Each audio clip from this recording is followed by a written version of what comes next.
Live every day as if it were the last, because before you know it, time goes past and life's just not that long. Tell all you love that you love them so, because even if you do, they might not know, and one day we'll all be gone. Taste the wind, don't let it blow on by. Sing songs of love, let the music get you high, and when it's said and done. I would be ashamed as hell to watch the Super Bowl or any football game. I would be ashamed as hell to enjoy watching men brutally injure each other's knees. I would be ashamed as hell to enjoy watching men brutally injuring each other's shoulders and elbows. I would be ashamed as hell to watch men brutally injure each other's necks and brains.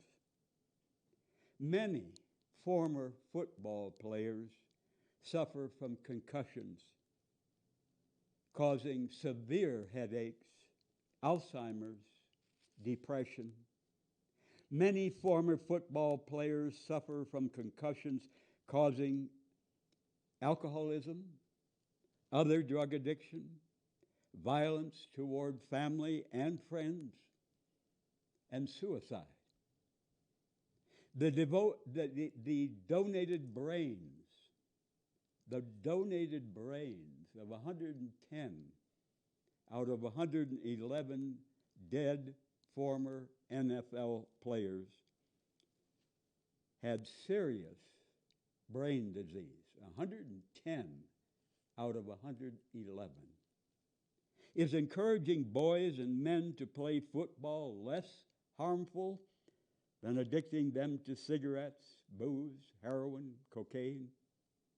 Instead of cars and violent sports, I enjoy lots of exercise and walking. Instead of television and video games, I enjoy reading, gardening, sunbathing. Instead of junk food, computers, smartphones, I enjoy meeting people face to face, person to person, deep conversations, dancing, warm hugs, eating only healthy food.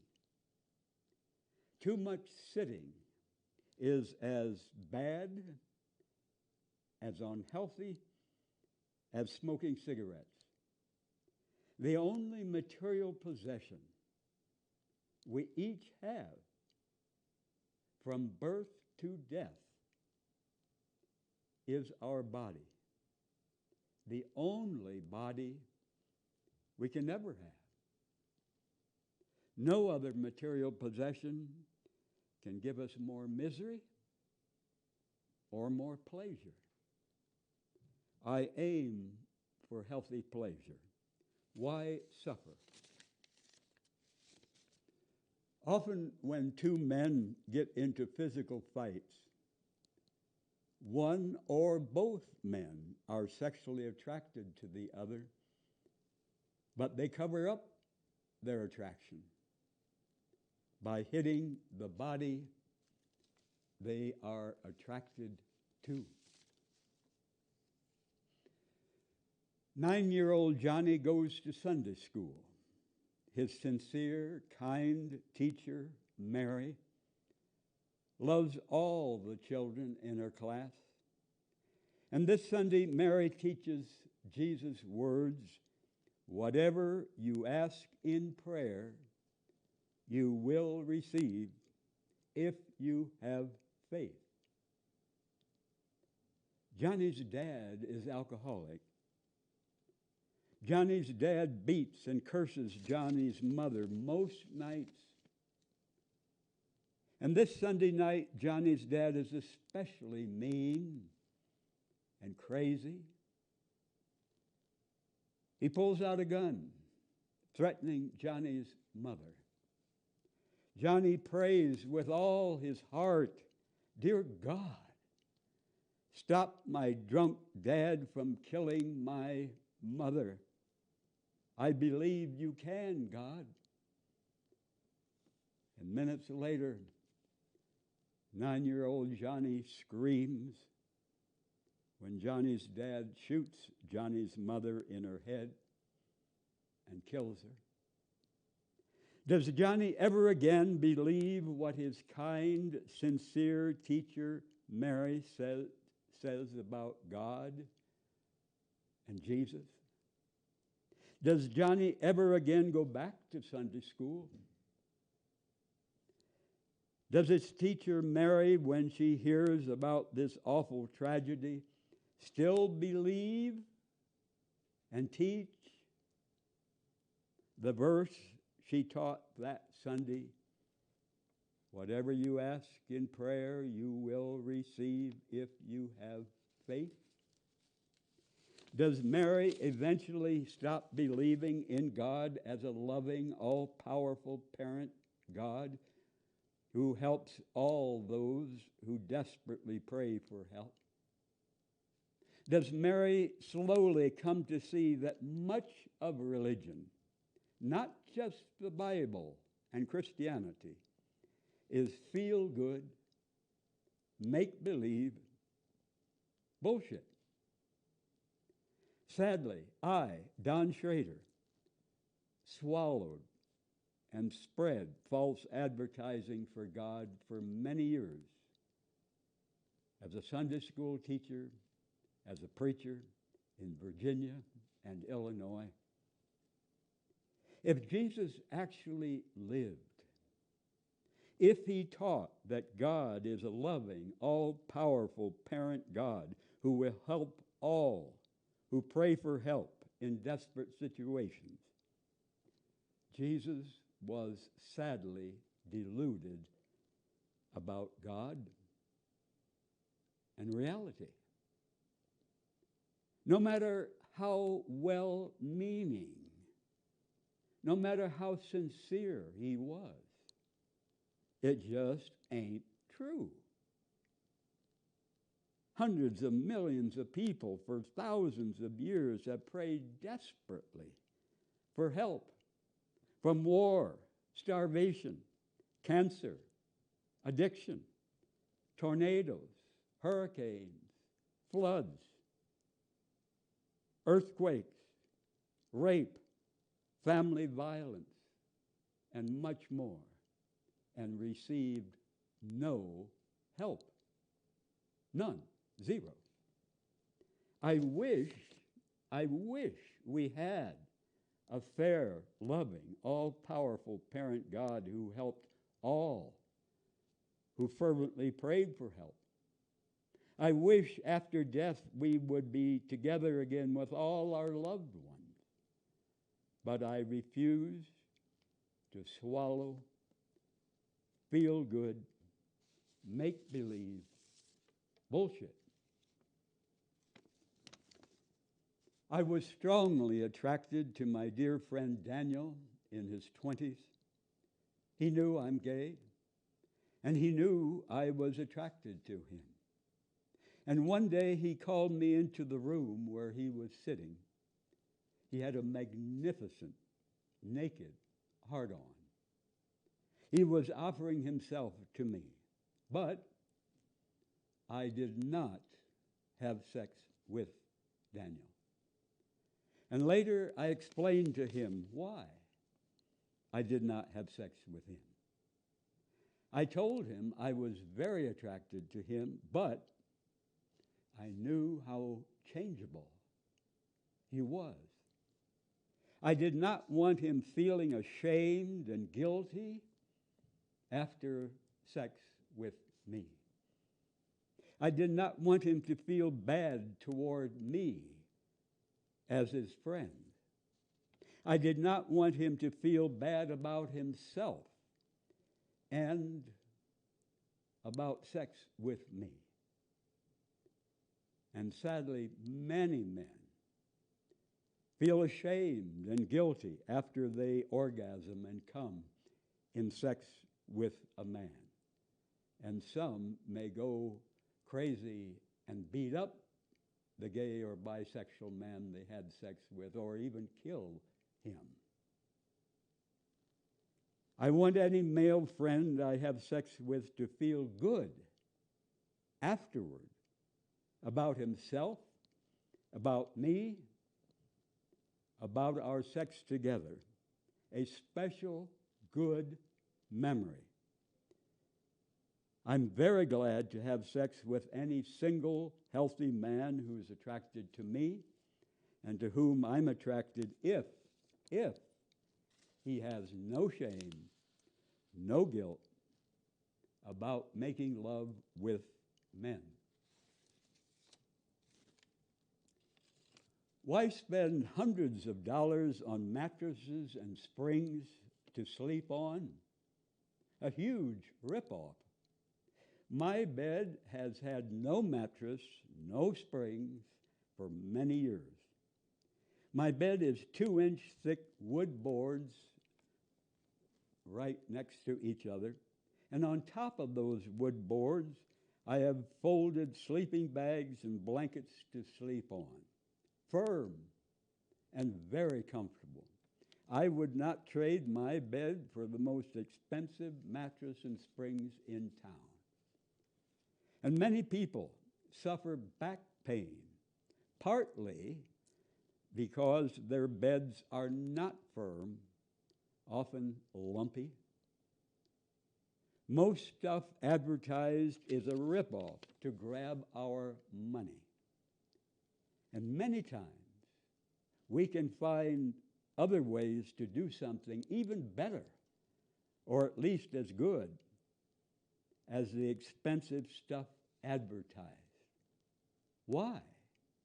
Why be conned to buy expensive crap we do not need?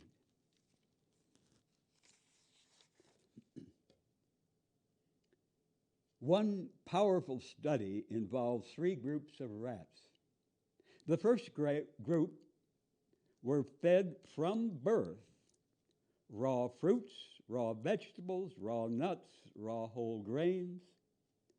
And these rats were completely healthy, no diseases. They grew rapidly, never became fat, had vigorous sex, and healthy baby rats. They were always affectionate and playful with each other.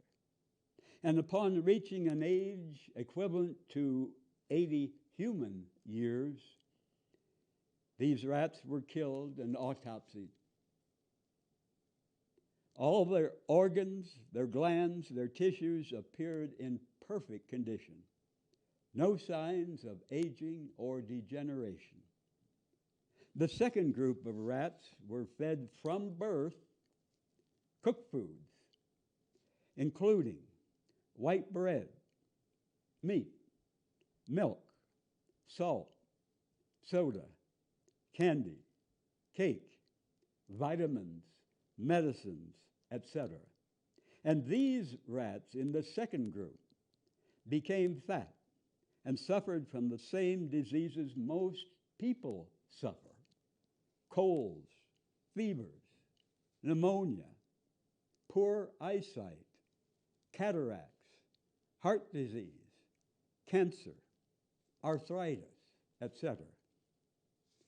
And these rats, fed this crap, were vicious and nervous. They had to be separated to keep them from killing each other. And their offspring were often sick and were also vicious and nervous. And most of this second group died early from diseases or epidemics in this rat colony. Autopsies on this group showed extensive degeneration in all their organs, all their glands, all their tissues. The third group of rats were fed from the same unhealthy crap as the second group until they reached an age equal to 40 human years. So they were fed in this third group the cooked foods, including white bread, meat, milk, salt, soda, candy, cake, vitamins, medicines, etc. And they suffered the same sicknesses, the same bad behavior as the second group. But the difference now is this third group of rats were put on a fast, no food, of only water for several days to flush out the poisons in their system. And then they were fed the healthy raw foods of the first group. Raw fruits, raw vegetables, raw nuts, raw whole grains. These foods were alternated with periods of no food, still trying to get rid of the poisons in their bodies from the crap they had eaten earlier. And within 1 month, the health of this third group of rats and their behavior improved greatly. They became affectionate. They became playful. They never got sick. Autopsies performed after equivalent to 80 human years showed these rats had reversed their degenerative tissue damage. So the lesson for us human beings, changing even in middle age from eating processed, cooked crap to eating only healthy, raw plant foods, can make the person healthy in body and behavior. I stopped eating cooked food in 1998. I was 53 when I stopped eating cooked food. And I wish I'd never eaten cooked food or any crap in my whole life.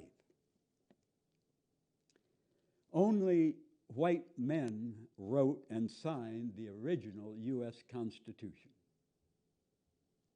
Only white men.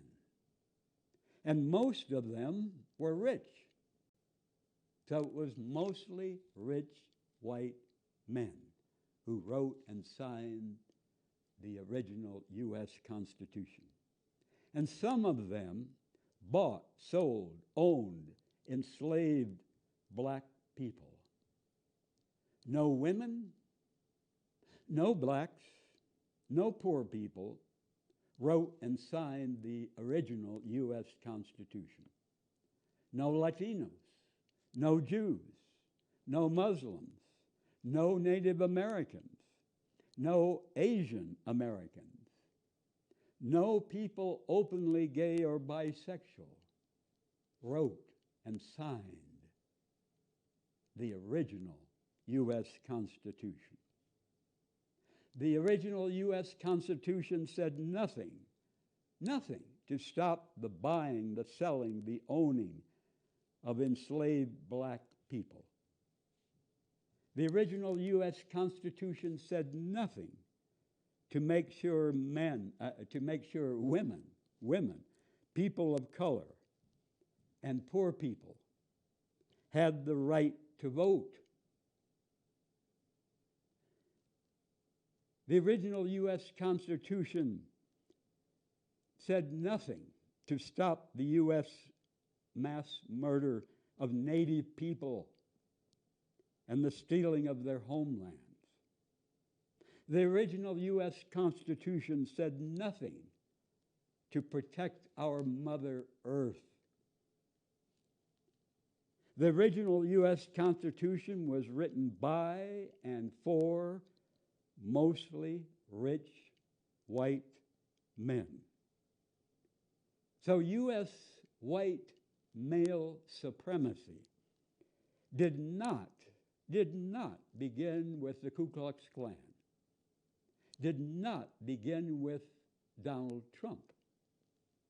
The roots of this government were white male supremacy from the very beginning. The roots of this government were slavery, greed, and war. Did my high school history teachers know these facts? I think they're both dead now. I can't ask them. But were they afraid if they told us the truth? Some parents might raise hell and get them fired. I strongly recommend the book in our city library, A People's History of the United States by Howard Zinn, and also the book in our library, An Indigenous People's History of the United States by Roxanne Dunbar Ortiz. The Arthritis Foundation says 10 pounds, just 10 pounds of overweight can put 25 to 50 pounds of stress on your knees. 10 pounds of overweight can put 25 to 50 pounds of stress on your knees. And I didn't make that up. That comes from the Arthritis Foundation. So if you suffer from knee problems and if you're overweight, lose the fat. Eat nothing containing added sugar. Eat nothing containing processed vegetable oils. Eat no fast food from McDonald's or any of the other profiteers from poison. Eat no factory fake foods, no booze. And get enough sleep, because one of the causes of fat bodies is not enough sleep. My gay African-American friend Jesse told me he had sex with some men married to women, but before Jesse had sex with any of these married men, the man had to tell his wife, and she had to accept his having sex with Jesse. No lies, no cheating, no cover-up, no fights over what have you been doing, what with whom. No. I compliment my gay African-American friend Jesse for insisting on honesty with the men's wives, the wives of the men that he had sex with, and for waiting until the wife said it was okay. The French explorer Pierre Liet, after 4 years of living among the Illinois Indians, said in 1702, over 300 years ago, well, over 400 years ago, I'm losing track, well, no, over 2022, over 300 years ago. He said, the sin of sodomy, which is sex between men, prevails more among them, these Illinois Indians, than in any other nation. Sadly, this French explorer thought that men giving each other sexual pleasure was a sin. Crazy. But if he had seen them beating each other up or going to war with other tribes or with whites, oh, that's just normal male behavior. Insane. Prophet Martin Luther King Jr. damned the Vietnam War in his most controversial speech on April 4th, 1967, exactly 1 year before he was assassinated. King damned the U.S. mass murder of Vietnamese people. Martin Luther King Jr. said, quote, "The greatest purveyor of violence in the world today is my own government," unquote. The New York Times, the Washington Post, and many newspapers nationwide condemned his strong message of truth. He dared to tell the truth to the world. And many whites, many blacks, the White House, even most of King's inner circle of black leaders condemned King's strong message of truth when he damned the Vietnam War and when he said, "The greatest purveyor of violence in the world today is my own government."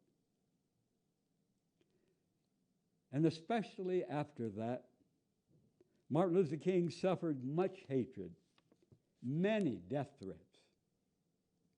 Why is that speech far less known, far less honored than his "I Have a Dream" speech? And I question if any of the members of Congress today have ever listened to that whole speech.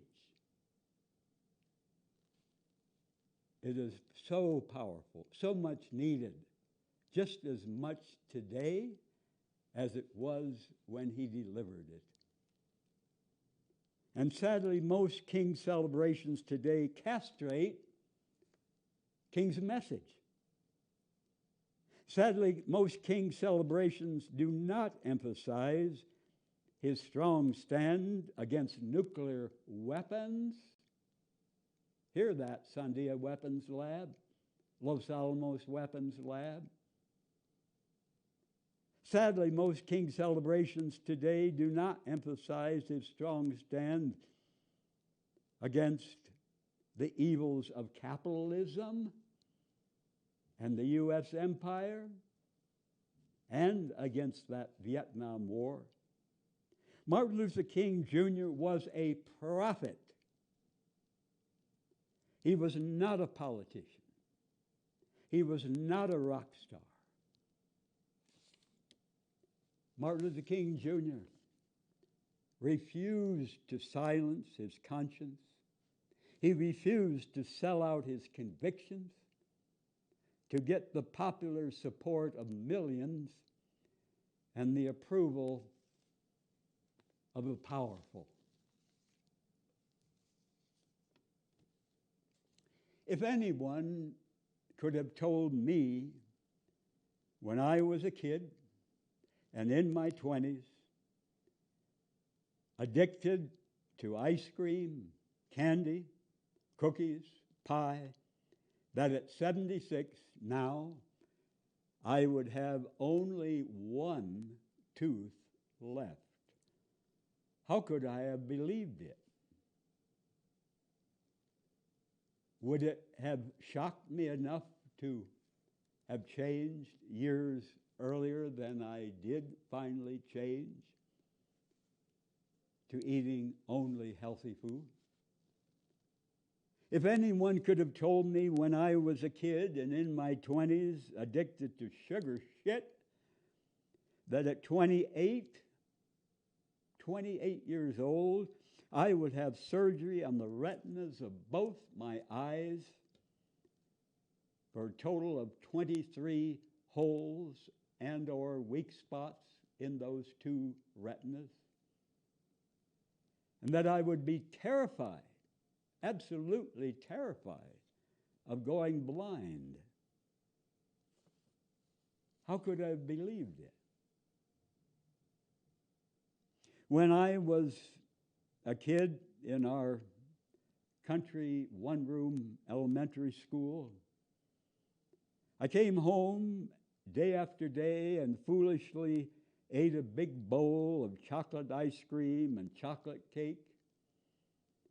Ice cream has no fiber. Cake has very little fiber.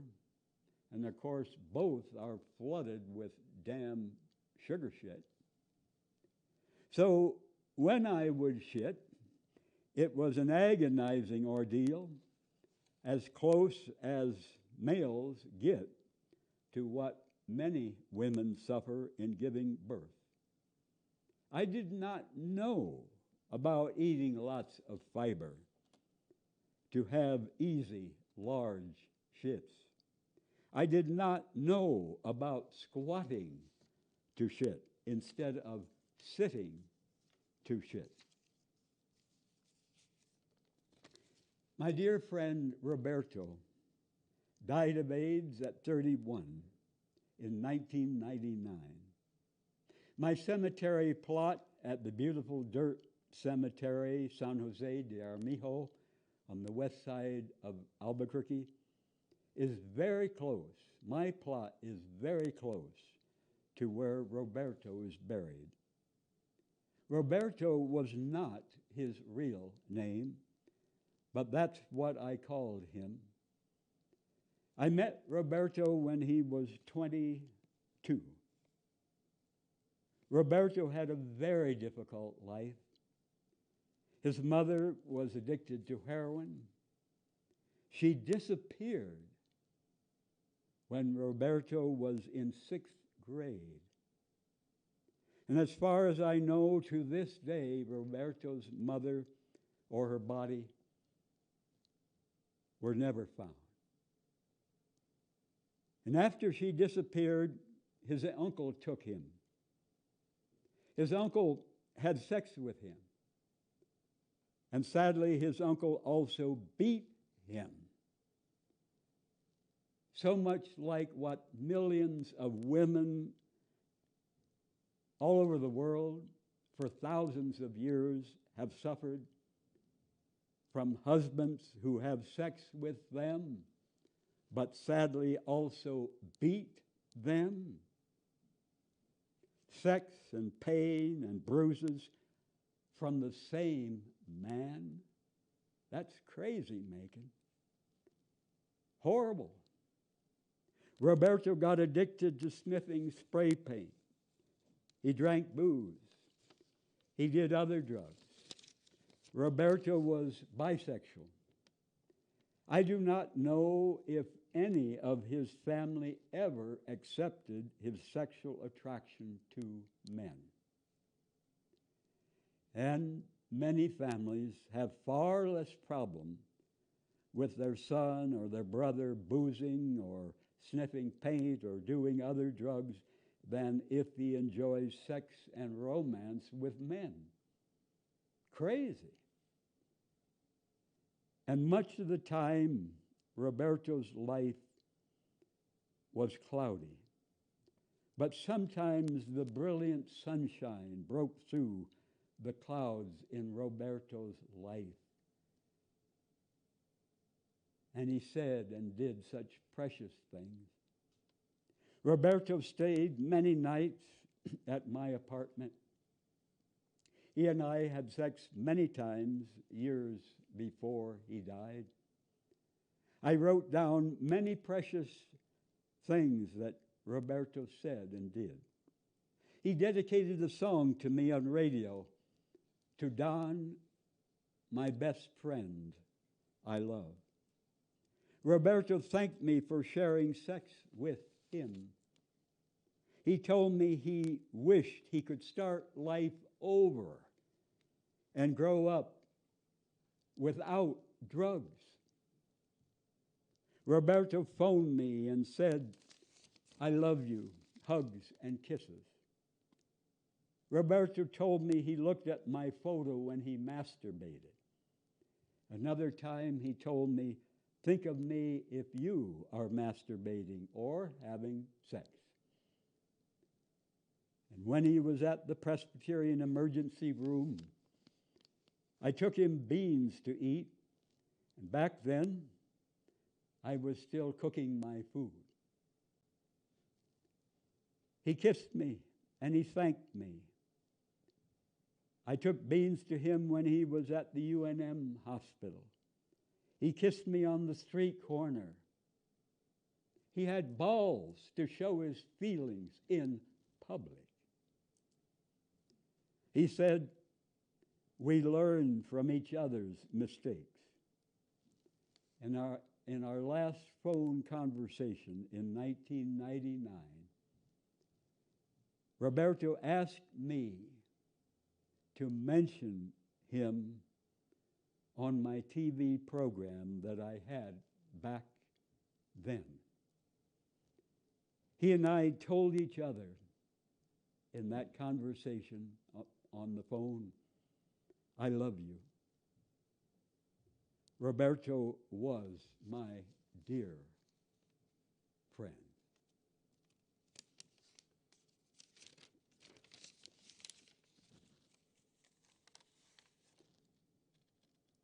If we give a damn about the climate crisis, if we give a damn about saving water,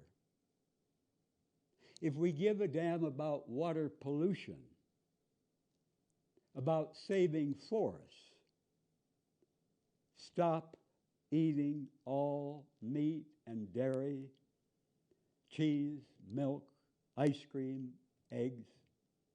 And maybe you can't stop overnight, but slack off little by little, whatever works in your own life. If we give a damn about cruelty to animals, about all hungry people worldwide having enough to eat, stop eating all meat and dairy, cheese, milk, ice cream, eggs. If we give a damn about our own health, stop eating all meat and dairy. As bad as using cars and planes, eating meat and dairy is one huge cause also of climate chaos. Far more people can be fed from the same amount of farmland growing grain, seeds, nuts, greens, vegetables, and fruit for people to eat directly than by growing crops to feed cows and pigs and chickens, and then people eating those animals. Watch the powerful documentary Cowspiracy, one word, Cowspiracy,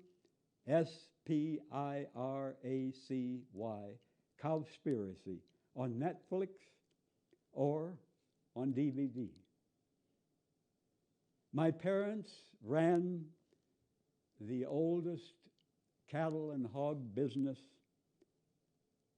in the county where I grew up in Illinois. And sadly, I worked in that cruel business for years. I participated in that cruelty to those animals. But I stopped eating all meat and dairy many years ago. We can wake up. We can change our ways.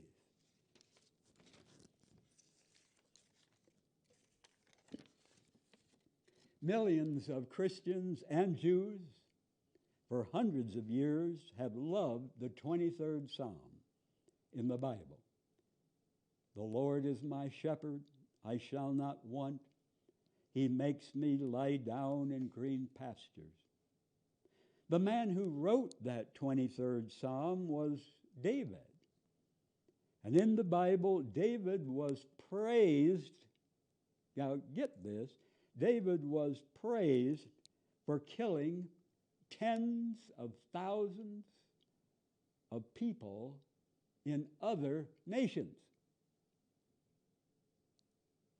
Never once in the Bible did David apologize or repent for his mass murders of other human beings. Never once in the Bible did David express regret or sorrow for his mass murders. David killed far more people than any U.S. street gang leader. David killed far more people than any U.S. serial killer on death row. David had no conscience against killing people in other nations. And sadly, millions of soldiers today in the United States, in Germany, in France, in many nations, soldiers even who call themselves Christians, believe God wants them to kill other human beings when their government tells them to. Crazy, evil, bullshit. And remember this, when you hear a preacher, a priest, or a rabbi read the 23rd Psalm to the congregation. When will we see all people on earth as our family, our sisters and brothers? If we want kids to be honest, are we adults always honest? Do we adults welcome kids' questions? Do these kids know they can ask us about anything? Death, sex, painful family secrets. Do we adults keep our promises? Do we adults apologize and ask forgiveness when we wrong others, including the kids?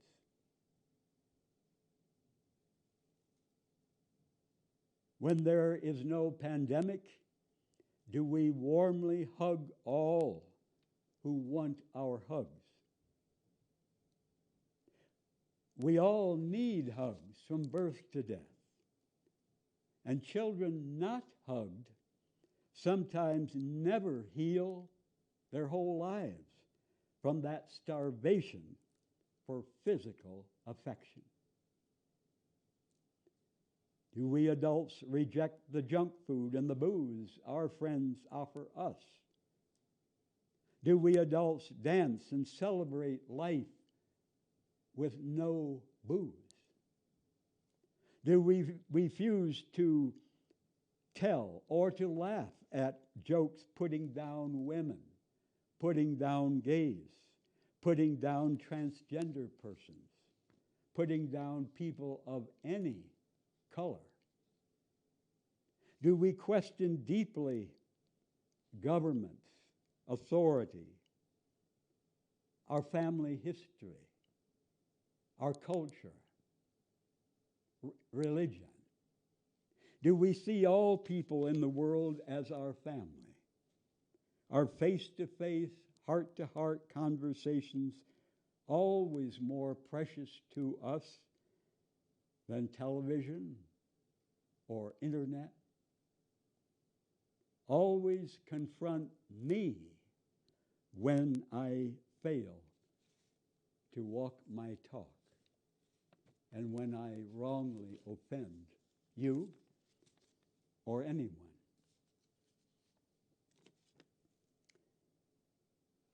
People have used the Bible to torture and kill people of other religions and of no religion. like me now, even though I was very sincerely religious decades ago. People have used the Bible to put men above women. People have used the Bible to put whites above people of color, above people who are black or brown or native. People have used the Bible to oppose marriage between whites and blacks. People have used Bible verses to massacre Native Americans. People have used Bible verses to massacre Jews. People have used Bible verses to massacre Palestinians. People have used Bible verses to massacre gay people. People have used the Bible to plunder and poison our Mother Earth. People have used the Bible to say that God is male. People have used the Bible to curse pleasuring ourselves in masturbation. People have used the Bible to make us ashamed of our naked bodies. People have used the Bible to make us ashamed of healthy sexual pleasures. People have used the Bible to bless capitalism and greed. People have used the Bible to silence honest questions. Shut up, just believe it. You shouldn't ask those questions. People have used the Bible to keep poor people ignorant, to keep them down under the bloody control of dictators. People have used the Bible to condemn passionate romance between men. People have used the Bible to condemn passionate romance between women. People have used the Bible to enslave millions of black people. People have used the Bible to demand that husbands and wives remain in miserable marriages. People have used the Bible to rally soldiers and taxpayers to rob and slaughter other nations in war. People have used the Bible to justify spanking children. People have used the Bible to surgically rape and painfully mutilate boy babies in circumcision. People have used the Bible to abuse animals and to say it's okay to eat animals. People have used the Bible to champion the death penalty. People have used the Bible to build nuclear bombs for global, international terrorism. People have used the Bible to teach eternal, excruciating punishment in hell with no parole and no pardon forever. I hate all such religion. I damn all such religion. It is evil to the max. I treasure genuine spirituality. I treasure humility in the face of life's mystery. I treasure treating others as I want them to treat me. I treasure feeling deeply connected with all people, even my enemies. I treasure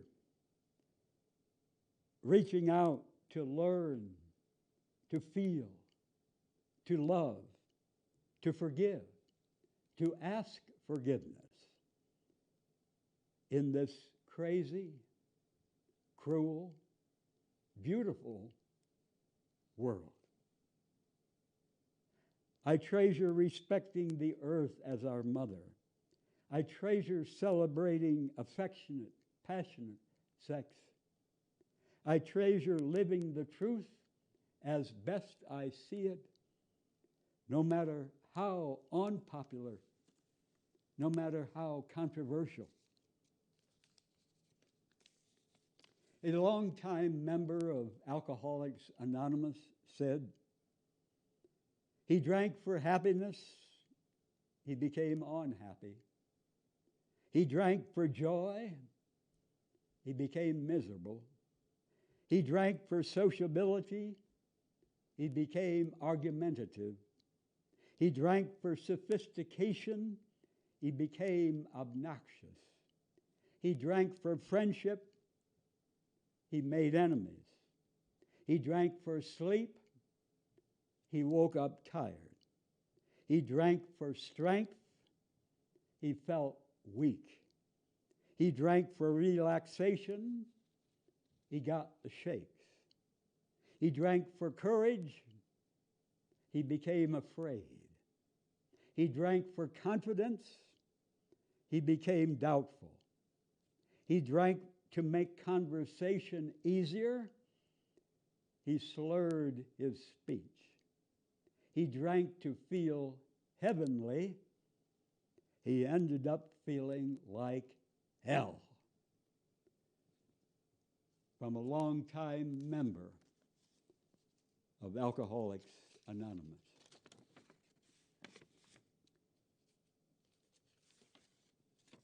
In the 1980s, Harold Washington was the first black mayor of Chicago. And Harold Washington was a progressive. He wanted to change things to make them much better for everybody. And many people loved Harold Washington. They respected him. Harold Washington supported the rights of gay people. He died in office while he was mayor. What Harold Washington ate made him fat and killed him.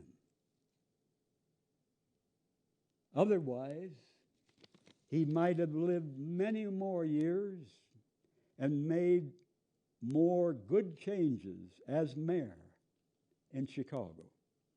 Booze, cigarettes, junk food kill far more lesbian, gay, bisexual, trans people than the hate-filled people who murder LGBT people.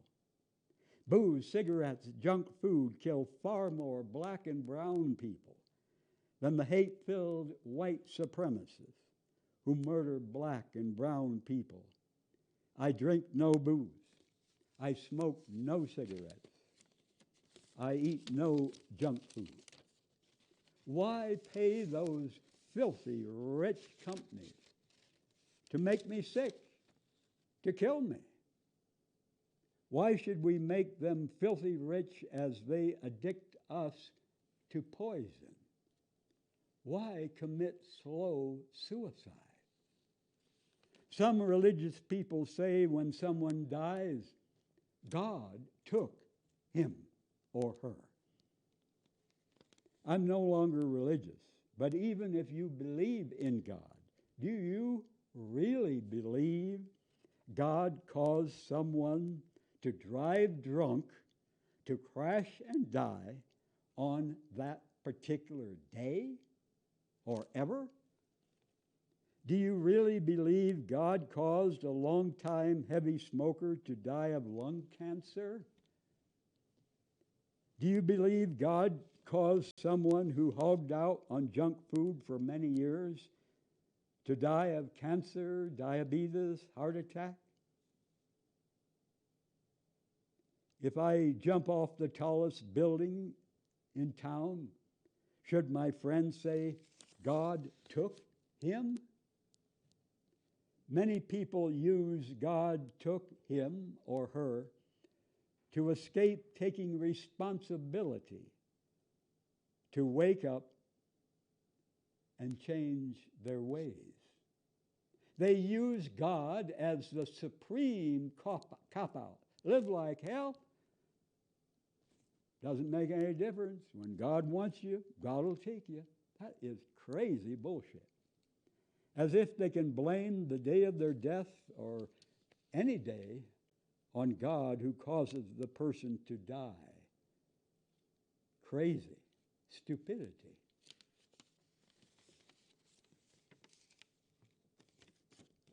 Parents, make sure your kids know they can express anger and suffering to you, and you will still love them, still be affectionate to them. If your child fears, you parents will reject him or her if they express anger and suffering. Their rage gets bottled up inside. And if that rage is never dealt with, that rage can cause that child to abuse others years later as a parent, as a soldier, as a mean cop, or as a violent street gang member, or as a Hitler or Trump. We need to face and feel deeply the truth about our parents, their good and their bad, their strengths and their weaknesses. We need to mourn their abuse and at the same time forgive them, realizing they also were probably abused by their parents and they never healed. Unless we die first, we all age. We all age. But what we eat, how much we exercise, getting good sleep and sunshine, drinking no booze, smoking no cigarettes, having close friends, forgiving, apologizing, all of these can slow down our aging and can give us a healthy old age instead of a miserable existence waiting to die. 10 of the first 12 U.S. presidents bought, sold, enslaved black human beings. And these 10 U.S. presidents and thousands of white men and women stole the labor, stole the lives of millions of black people, often treating them much worse than their pet dogs and cats. The white masters severely punished their enslaved black people.